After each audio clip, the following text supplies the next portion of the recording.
ఒక దొంగతనానికి వెళ్ళి దొరికిపోయాడు. తర్వాత తన బర్త్డే కేక్ కట్ చేయించుకొని పోలీసులకి దొరికిపోయాడు. ఆ స్టోరీ అంటే ఇప్పుడు చూద్దాం.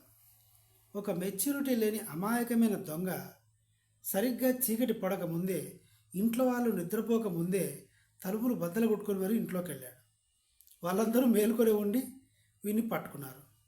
తప్పు అయిపోయింది, క్షమించండి, నేను వెళ్ళిపోతాను అని చెబితే కూడా వినకుండా ఆయన 4 బాదారు. బాధడమే కాకుండా పోలీస్ కంప్లైంట్ కూడా ఇచ్చారు. అప్పుడు ఆ పోలీసులు, ఆ ఎస్ఐ గారు, మేము బయలుదేరుతున్నాం ఇప్పుడే, మీరు పట్టుకొని అలాగే ఉంచండి, మేము వస్తున్నాం అని చెప్పారు. పోలీసులు ఎంతకీ రాలేకపోవడంతో ఈ దొంగతో కాసేపు టైంపాస్ చేద్దామనుకున్నారు.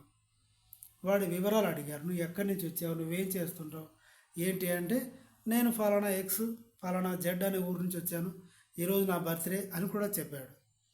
బర్త్డే అని చెప్పేసరికి వీళ్ళకి ముచ్చటేసిందో లేకపోతే వాడి డబ్బులతోనే కేక్ కట్ చేయించారో తెలియదు, కానీ జొమాటోలో కేక్ కట్ చేయించారు. జొమాటోలో కేక్ బుక్ చేశారు.